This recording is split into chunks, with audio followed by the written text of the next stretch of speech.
అన్న మీరందరూ ఈ కార్యక్రమానికి వచ్చినందుకు నాకు చాలా సంతోషంగా ఉంది.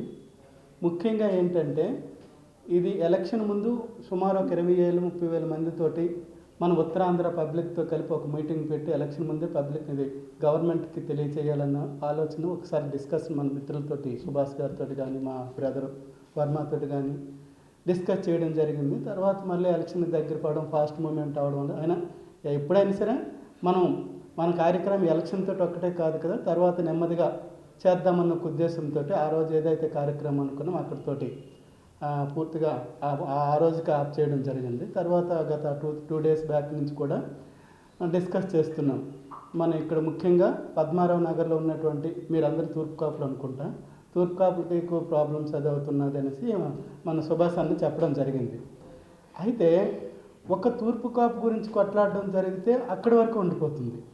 మనం ఏదైనా ఒక యూనిటీగా, నేను ఇందాక మీకు ఒక మీటింగ్ చెప్పాను, మనం యూనిటీగా ఎంతమంది పబ్లిక్ ఇక్కడ ఉన్నారు అనేది గవర్నమెంట్కి తెలియపరచాలి. ఆ తెలియపరచాలని అంటుంటే ఓ 10 మంది 20 మందితో కాదు, ఒక విప్లవంలాగా మినిమం 10,000 క్రౌడ్ తోటి మనం పోరాటం చేసి ఒక మీటింగ్, ఒక ఆత్మీయ సమ్మేళనం చేస్తే కానీ ప్రభుత్వం మనం గుర్తుపట్టదు.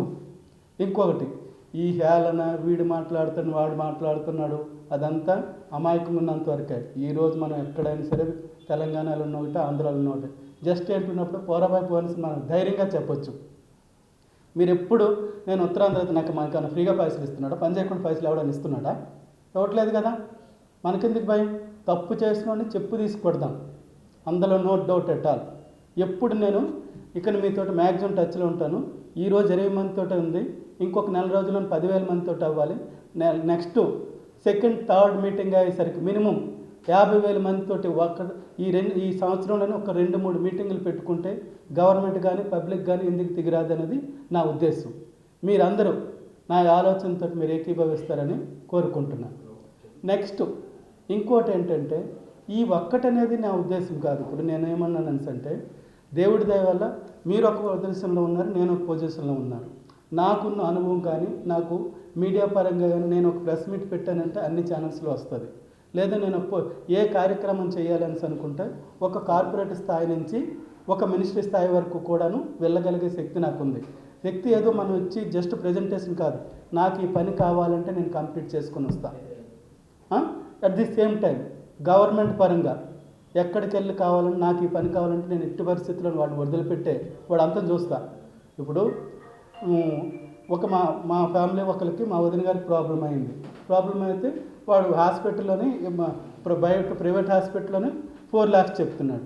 ఇక్కడ తీసుకుంటే మనకి హాస్పిటల్లో నెట్వర్క్ ఉండబట్టే మంచిగా 4 lakhsకి అయ్యే ఖర్చుది జస్ట్ వాళ్ళు ఒక కార్పొరేట్, మన గాంధీ హాస్పిటల్లోనే ఒక కార్పొరేట్ మంచి రూమ్స్ కూడా ఉంటాయి, ఆ రూమ్ ఇచ్చి ఆపరేషన్ చేసి ఈరోజు హ్యాపీగా ఉంటున్నారు. ఇంకోటి ప్రాబ్లం పరంగా చూస్తే, ఇప్పుడు మీరందరూ ప్రాబ్లం కన్నా మా అన్నయ్య ఉన్నాడు వర్మ, మీకు తెలుసు కదా. మా కొడుకు శ్రీనివాసు మొన్న పోలీస్ కానిస్టేబుల్ ట్రైనింగ్కి వెళ్ళాడు. పోలీస్ కానిస్టేబుల్ ట్రైనింగ్ అవ్వడం వలన క్యాస్ట్ పరంగా ఏమైంది, ఇప్పుడు మా తూర్పు కాపు బీసీడీ, కొప్పలవలమ బీసీడీ, ఇక్కడికి వచ్చేసరికి మనం ఓసీ అయ్యాం. ఇప్పుడు కట్ ఆఫ్ మార్కులు ఏంది, ఓసీకి 60 ఉంది, బీసీడీకి 50 ఉంది. వీడికి 55 వచ్చినా నాట్ క్వాలిఫైడ్, నాకు తెలిసినాడు అక్కడ. అంటే ఎంతమందిలో ఎంతమంది ఉన్నారు. మన ఇమీడియట్గా ఏదైతే ఉందో మనము ఈ 26 కులాల క్యాస్ట్ ప్రాబ్లం అంత ఇమీడియట్గా అయితే కంప్లీట్ కాదు. కొట్లాడదాం. ఈ సంవత్సరం కాదు, 2వ సంవత్సరం కొడదాం, 3వ సంవత్సరం మనకి ఎట్టి పరిస్థితుల్లోనూ గవర్నమెంట్ దిగుతుంది. ఇది లాంగ్ టర్మ్. రెండోది మనకేంటంటే, మీరు అన్నట్టు ఈరోజు కూలీ పని చేసుకుంటున్నాం, ఈ కూలీ పనితో పాటు రేపు ఇంకొకటి ఏదైనా అవసరం వస్తే చాలా రకాల ఇబ్బంది. ఇప్పుడు మనకి నేనైనా మీరైనా మన వరకు మాత్రమే, ఇంకొకరికి ఒక 10,000 రూపాయలు సాయం చేయాలంటే నానా రకాల ఇబ్బందులు పడుతున్నాం. మీరు అన్నట్టు మన బ్రదర్ చెప్పాడు, అదే మార్వాడి సంఘం కల్లండి. అసలు వాడు మీకు మార్వాడి సంఘం, వాడు ఫస్ట్ 10 మంది వచ్చారు, 10 మంది తర్వాత ఇంకొక మార్వాడి వాడు వచ్చాడు. వాడు మార్వాడి వస్తే ఏం చేస్తాడు, ఒక పెద్ద పళ్ళెం పట్టుకొని సమోసాలు అమ్ముతాడు. సమోసాలు అమ్మిన తర్వాత వాడు ఏం చేస్తాడు, చిన్నగా ఎక్కువ ఏరియా ఎక్కడ ఉంటుందో వాడు ఇట్లాగా ఏది ఒక కట్టిపొల లాంటిది ఇలా పెట్టుకొని ఏదేంటది సమోసాలతో పాటుగా ఇదేంటంటే చాట్ బండారు పెడతాడు. చాట్ బండారు పెట్టేసరికి వాడు కొంత స్ట్రెంత్ సంపాదించుకుంటాడు. ఇక్కడ ఈ ఏరియాలో అందరిని పరిచయం పెంచుకుంటాడు. వాడు నెమ్మదిగా కిరాణా దుకాణం పెడతాడు. కిరాణా దుకాణం పెడితే అందరూ వాడి దగ్గర వెళ్ళుకుంటాడు. వాడికి అవసరమైనటువంటి వాళ్ళ ఆర్గనైజేషన్ ఏదైతే ఉంటే ఇప్పుడు ఆర్య సమాజ్ ఏదో బ్రహ్మ సమాజం వాళ్ళది గుజరాత్ మార్వాడి సంఘం అని ఉంటుంది. సంఘం అని ఉంటే ఫస్ట్ వాడు వచ్చి రాగానే వాడి దగ్గరికి పోతాడు. సార్ నేను గుజరాత్లో చాలా ఫైనాన్షియల్గా బేదపరంగా ఉంది, ఇక్కడ నా కుటుంబానికి మీరు సాయం చేయండి అని అంటే, అరే బాబు ఒక 6 నెలలు నువ్వు ఇక్కడ తిరుగు, నీకు ఏ ఏరియా అవసరమైతే ఆ ఏరియాలోని నువ్వు ఏంటది పాగపాతు, అక్కడ నీకు అవసరమైనటువంటి అక్కడ పబ్లిక్ అవసరమైనటువంటి అంతటి కూడాను నీ పైన డిపెండ్ అయ్యేటట్టు నువ్వు చేసుకున్న తర్వాత నీకు అన్నీ కూడా ఇప్పుడు వాడు సపోజ్ ఫస్ట్ ఇది పెడతాడు, తర్వాత చాట్ బండార్ కానీ సీట్ స్టాల్ కానీ పెడతాడు, లేదని అనుకుంటే ఇది కిరాణా దుకాణం పెడతాడు, లేదంటే ఎలక్ట్రికల్ షాప్ పెడతాడు. వాళ్ళు ఆ సమాజాన్ని అట్లా చేస్తున్నారు. కానీ మనకున్నటువంటి సమస్యల వల్ల ఇప్పుడు మనం ఇక్కడ వస్తున్నాం, కొద్ది రోజులు ఉంటాం, కొద్ది రోజుల తర్వాత వెళ్ళిపోతున్నాం. అట్లా అనేది కాకుండా నాకు ఇంచుమించు ఒక 5 years 6 years నుంచి కూడా ఒక మంచి అంటే నేను ఏదైనా సరే ఒక మన ఇప్పుడు దేశాన్ని అయితే ఉద్ధరించలేము, ఫస్ట్ మన వరకు మన 3 జిల్లాల వరకు ఏదైనా ఒక ఆలోచన చేయాలనే ఉద్దేశంతో నేను మా అన్నయ్యతోటి కానీ సుభాష్ గారితో కానీ మన విజయనగరం, శ్రీకాకుళం, విశాఖపట్నం మన అనకాపల్లి వాళ్ళు ఎవరు వచ్చినా సరే, అరే బాబు మనం నీ బతుకు నువ్వు బతుకుతాను, నా బతుకు నేను బతుకుతున్నాను, మన వాళ్ళు ఎంతోమంది ఫ్యామిలీస్ ఉన్నారు, దానికి ఏ విధమైనా సరే ఒక యూనిటీగా ఒక మీటింగ్ పెట్టి ఒక సంక్షేమ సంఘం ఏర్పాటు చేసి వాళ్ళందరికీ సహాయపడదామన్న ఉద్దేశం తీసుకొస్తే అన్న నువ్వు చేయన్నా నీకెందుకు కానీ అన్నట్టు జరిగింది. సరే ఎవరు ఈరోజు నా ఆలోచనకి మీరు 20 మంది వచ్చారు. ఈ 20 మందికి నా విజ్ఞప్తి ఏంటంటే నా ఆలోచన మీతో పంచుకుంటున్నాను. ఆ ఆలోచనకి మీరు కేవలం నిలబడండి అంతే. మిగతాది అంత అవసరమైనటువంటి నిధులు ఇవంతా ఎట్లాగ ఇప్పుడు గవర్నమెంట్ పరంగా అవసరం ఉంటుంది, మెడికల్ పరంగా ఏదో ఉంటుంది, మెడికల్ కాకపోతే ఇప్పుడు గవర్నమెంట్ హాస్పిటల్, గాంధీ హాస్పిటల్ కొంతవరకు ఉంటుంది. ఇంకా పెద్ద జబ్బులు అయితే దానికి ఇప్పుడు లేబర్ యాక్ట్ ఉంది, లేబర్ యాక్ట్ పరంగా మనం చేస్తున్న వర్క్కి నెంబర్ ఆఫ్ సర్వీసెస్ పొందొచ్చు. కానీ అది ఎవరు అప్రోచ్ అవుతారు, దాని గురించి అప్లై చేసి ఇదంతా నిలదీసి ప్రయత్నం చేయాలన్న ఆలోచనతో నేను అన్నయ్య చెప్పగానే సుభాష్ గారు చెప్పగానే సరే ముందైతే ఒక 20 మంది ముందు నా ఆలోచన పెడతా, దానికి ఒక్కొక్కరు తోడైతే ముందుకు తీసుకెళ్దామనేది ఒకటి. ఇంకా మీకు పాయింట్ వారిగా చెప్తా, మనము ఈ 26 కులాలు అనేది ఈరోజు ఇమీడియట్గా గవర్నమెంట్ తీసేదంతా కాదు. దీనికి ఇంచుమించు మినిమం ఒక 2-3 భారీ సమావేశాలు. ఇప్పుడు తెలంగాణ రావాలంటే ఏం చేశారు, మిలియనం మార్చి పెట్టారు, లేదా రోడ్డు రాస్తారు చేశారు. మనం ఎవరిని కూడా హింసించం. మనం 10 మంది ఒక దగ్గర ఇదయ్యి ఒక ప్లకార్డ్ పెట్టుకుని సార్ మేము ఈ ప్రాబ్లం ఫేస్ చేస్తాం, ఎప్పుడు ఆదివారం రోజు ఇంకొక సెలవు రోజు, మళ్ళీ మనం ఒక రోజు కూలి లేకపోతే 2వ రోజుకి ఇబ్బంది పడాలి. కాబట్టి ఎవరికి కార్యాచరణలో ఏ విధమైన ఇబ్బంది లేనప్పుడు టైం చూసుకుని మనందరం ఏకతాటి పైన చేసుకున్నాం. తర్వాత ఇంకా ఏంటంటే మనము ఇక్కడ ఉన్న వాళ్ళని ఇప్పుడు సుమారు నాకు తెలిసినంత వరకు ఫ్యామిలీ పరంగా కాకుండా 15 లక్షల మంది ఉత్తరాంధ్ర జనాభా ఉన్నారనేది నాకు అంటే మనం మీడియా మిత్రులు కానీ మాకు తెలిసిన సర్వే అనమాట. దీనికి ఇదంతా ఒక తాటిపై తీసుకుని వస్తే మనమే ఒక గురుకుల పాఠశాల పెట్టుకున్నాం. దాని గురించి మీరు నిలబడండి అంతే. Number of organizations, number of acts అన్నీ కూడా మనకు అనుకూలంగా ఉన్నాయి. దానికి తగ్గట్టు ఏం అవసరం ఉంటుందో అవన్నీ కూడా చేస్తున్నాం. తర్వాత హెల్త్ పరంగా ఇప్పుడు సినిమా వాళ్ళు ఉన్నారు.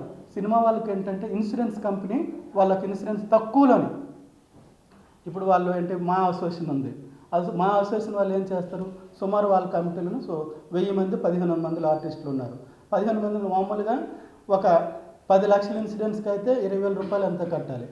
ఒక గ్రూప్ ఇన్సూరెన్స్కి వెళ్ళి ఒక హాస్పిటల్తో టైఅప్ అయ్యారనుకోండి, అదే 20,000కి 1000 రూపాయలు 2,000 కడితే సరిపోతుంది. ఇవన్నీ హెల్త్. తర్వాత ఇంకోటి అంటే మనం ఎప్పటికప్పుడు ఇప్పుడు నేను ఒక 3 years 4 years బ్యాక్ మా అన్నయ్యలు స్తంభం పైన ఏదో పని వర్క్ చేస్తుండగా పడిపోయాడు. అరే ఇది ఎట్లాగ అయ్యింది రాన్స్ అంటే, అరే ఇప్పుడు దాని గురించి ఇక్కడ యాక్ట్ అందరం కలిసి ఒక సంఘం ఉన్నది అనుకోండి, వాడి దగ్గరికి వెళ్ళి బాబు మీ దగ్గర వర్క్ చేసాం కాబట్టి మీరు కొంత మాకు సపోర్ట్ చేయాలి, అనుకోకుండా ఇది జరిగింది కాబట్టి ఇక్కడ ఏంటంటే మనం పని చేస్తున్నాం, వాడు పని చేయించుకుంటున్నాడంటే వాడు మనకి ఏది విప్రదం జరిగినా సరే వాళ్ళు ఇచ్చే అమౌంట్ వాళ్ళకి పెద్ద కష్టమైన పని ఏం కాదు. లేదా మనం సంఘం ఏర్పాటు చేస్తే సంఘం నుంచి మనం ఎంత వాళ్ళకి కల్పించి సపోర్ట్ చేద్దాం. ఈ 3-4 విషయాల పట్ల మనం సక్సెస్ కావాలని అంటే నా ఉద్దేశం ఏంటంటే మొత్తం ఫస్ట్ మీదొక ఆలోచన ఏముంది, మనం అంతా తూర్పు కాపు వాళ్ళు మనం ఇక్కడ ఒక 1000-2000 మంది ఉన్నారు. ఆ 2000 మందికి మీరందరూ సుభాష్ గారు అవన్నీ మన మిత్రులు ఎవరైతే ఉన్నారో కాపు సంఘం మెయింటైన్ చేయండి. కాపు సంఘంకి మీరు వద్దు దీన్ని డిస్టర్బ్ చేయొద్దు అని అనొద్దు. కాపు సంఘంతో పాటుగా ఏరియా వైజ్ ఒక్కొక్క ఏరియా, ఇప్పుడు నాకు తెలిసిన వారే పద్మారావు నగరు ఎక్కువ జనం ఉన్నారు, తర్వాత ఇక్కడ మూసాపేట ఉన్నారు, కూకట్పల్లి ఉన్నారు, పటాన్ చెరువు ఉన్నారు, అంబర్పేట ఉన్నారు, హైత్ నగర్ ఉన్నారు. అంటే ఇవి నాకు తెలిసిన ఏరియాలోని ఒక్కొక్క ఏరియాలోని చాలామంది 1000-2000 మంది ఉన్నారు. సింగిల్గా ఉన్న వాళ్ళందరూ కలిపితే 10-15 లక్షల మంది అవుతున్నారు. అయితే ఈ ఏరియా వైజ్ కూడా ఒక అసోసియేషన్ తయారు చేద్దాం. ఈ అసోసియేషన్ తయారు చేసి నెలకొకసారి 15 రోజులకు ఒకసారి మనం మీటింగ్ అయిపోయి నెక్స్ట్ కార్యాచరణ ఏంటి అనే దానిపైన చెయ్యాలనేది నా ఉద్దేశం. మీరందరూ పద్మారావు నగర్లోనే ఉంటారు కాబట్టి ఫస్ట్ మీరు ముందుకు వచ్చారు కాబట్టి దీన్ని ఎలాగ చేయాలనేది ఆలోచన చేయండి.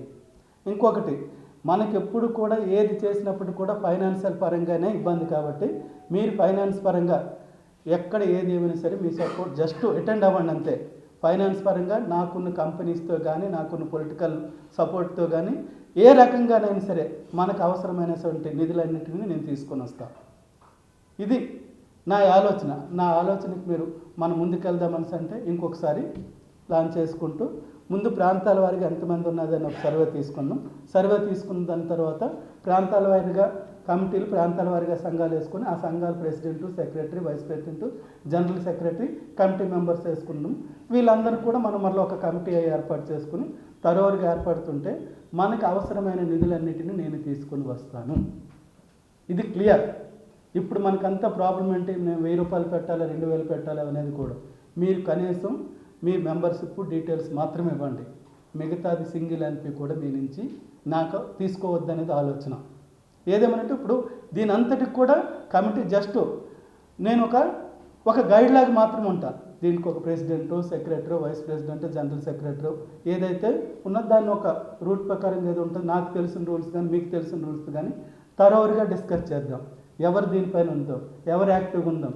ఇంకోటి, ఇప్పుడు సంఘంలోకి యాక్టివ్గా వచ్చాడని అనుకుంటే మళ్ళీ ఆయనకి ఫైనాన్షియల్ ప్రాబ్లం అవుతుంది. ఫైనాన్షియల్ ప్రాబ్లం నుంచి తీసుకురావాలి. అట్ ది సేమ్ టైం ఏంటంటే ప్రతి ఒక్కరికి కూడా ఈరోజు రేపు మనం ఈ సంఘానికి ఒక్కరికి 7గురికే తెలుస్తుంది. వీళ్ళు అంటే మనకు ఇప్పుడు కూడా మనం అక్కడి నుంచి వచ్చి ఒక అభద్రతా భావం ఉంటుంది. ప్రతిది కూడా తెరిచిన పుస్తకంలాగా మనం సంఘంలోని నంబర్లు కానీ మన దగ్గర ప్రతి ఒక్కరికి కూడాను ఈరోజు సంఘం ఏమైంది, మీటింగ్ విశేషాలు, at the same time finance విశేషాలు అందరికీ కూడా పంపిస్తే ఇది ఒక ఓపెన్ సీల్. నేను సేవ చేయడానికి సిద్ధంగా ఉన్నాను.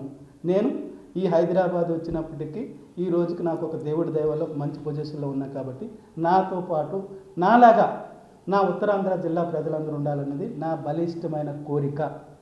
దానికి నా సాయశక్తుల ప్రయత్నం చేస్తున్నాను. మీరు ఎంతమంది సహకరిస్తారో అందరూ సహకరించి మీరు అన్నట్టు మన బ్రదర్ అన్నట్టు ఇంకోటి మనం అనుకో ఎడ్యుకేషన్ పరంగా ఉద్యోగాల పరంగా ఇప్పుడు సాఫ్ట్వేర్ ఉద్యోగాల పరంగా ఎంత ఎదుర్కొన్నట్టు వాటన్నిటికీ నేను మార్గం చూపిస్తాను. ఇప్పుడు మనకి ఎంతమంది 10th చదువుకున్నాను, ఎంతమంది డిగ్రీ చదువుకున్నాను, ఎంతమంది బీటెక్ చదువుకున్నారు, వాళ్ళందరికీ కూడాను ఒక ఇమీడియట్గా ఏంటి వీటిలన్నిటిపైన మనం ఫస్ట్ ఒక సీట్ తయారు చేద్దాం. సీట్ తయారు చేసిన తర్వాత అవసరాలను గుర్తిద్దాం, అవసరాలకు అనుకూలంగా పోరాటం చేద్దాం. ఇది నా విన్నపము, విజ్ఞప్తి. దీనికి మీరందరూ రావాలని కోరుకుంటున్నాను.